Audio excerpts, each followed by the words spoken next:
ইঞ্জিনটা যে সাউন্ডটা 40টা 45টা ঘোড়ার মতন দৌড়ানো আর হাতির মতন ক্ষমতাশালী। এই হচ্ছে ওয়াগ 12 এর পাওয়ার। এই হচ্ছে ওয়াগ 12 আলাদাই, পুরো রাজা রাজা রাজা। 604448 ইঞ্জিনটা যে সাউন্ডটা দেখুন। ওয়াগ 9 এর সাউন্ড আর ওয়াগ 12 এর সাউন্ডের মধ্যে ডিফারেন্স আছে একটা।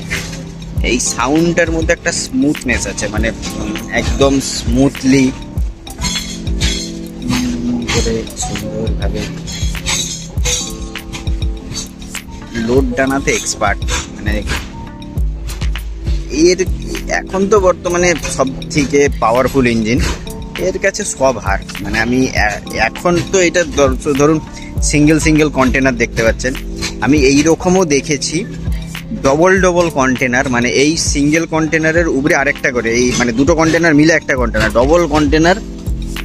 এবং এই রকম মানে ধরুন যদি একটা করে কোচ ধরি, এটা একটা কোচ, এরকম প্রায়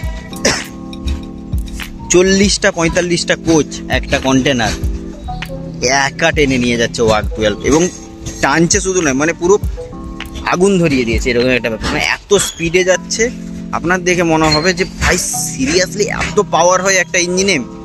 হ্যাঁ, পাওয়ার হয়। ওয়াগ 12 যখন নিজের মুডে থাকে আর নিজের গতিতে ছোটে, সিগন্যাল যখন খোলা থাকে, তখন ওয়াগ 12কে দেখতে এক ভয়ঙ্কর যোদ্ধার মতো লাগে। মানে আপনি মানে কখনো যে ঘোড়া যখন নিজের মুডে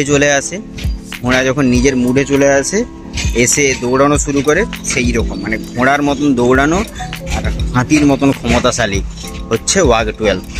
মানে সবকে একবারে লোড নিয়ে নেবে এরকম একটা ব্যাপার। ভাবুন না, এই যে এতক্ষণ ধরে দেখাচ্ছি আপনাকে, এইটা কতটা লম্বা বলুন, এখনো পর্যন্ত কিন্তু শেষ হয়নি। এই হচ্ছে ওয়াগ 12 এর পাওয়ার। এইটা অন্য কোনো ট্রেন দিতে পারবে না, মানে অন্য কোনো ইঞ্জিন দিতে পারবে না। ওই জন্যই বলা হচ্ছে যে মানে সবচেয়ে পাওয়ারফুল ইঞ্জিন ভারতে বর্তমানে, সবচেয়ে পাওয়ারফুল ইঞ্জিন। এখন একটা নতুন মানে ওয়াগ 12 এর থেকেও নতুন পাওয়ারফুল ইঞ্জিন একটা তৈরি হয়েছে, বাট সেটা এখনো পর্যন্ত মানে আমার চোখে পড়েনি। আমি এক দুবার সেটা নিয়ে মানে তথ্য মানে রিসার্চ করেছি, পড়াশুনো করেছি, এবং সেটা আমার পেজে পাবলিশও করেছি ছবি আকারে, কিন্তু সেটা আমি এখনো পর্যন্ত চোখে পড়েনি যে সেই ইঞ্জিনটা অন রোডিং হয়েছে কিনা, মানে মালগাড়ি টানছে কিনা, তো সেটা এখনো চোখে পড়েনি। বাট আমার ওয়াগ 12 প্রচুর চোখে পড়েছে। আর এই হচ্ছে ওয়াগ 12 এর একটা পুরো ভিডিও। আর আরেকটা জিনিস যেটা মানে এই মালগাড়িগুলোর একটা জিনিস যেটা আমাকে খুব ফ্যাসিনেটও করে, আবার খুব খারাপও লাগে, হচ্ছে এনাদের কথা। ভাবুন তো, কত বড় একটা ট্রেন, শেষ দেখা যাচ্ছে না, ওই সাথে সেখানে শেষ নয়, ওখানে ইঞ্জিন ঘুরে গেছে। আর এনাকে দেখুন, এনার কথাটা একবার ভাবুন তো, যে একা একটা ব্যক্তি ট্রেনের, এত বড় একটা ট্রেনের পিছনে চুপচাপ দাঁড়িয়ে আছে। গার্ডম্যানের জব করা কিন্তু অতটা সহজ নয়, যাই বলুন।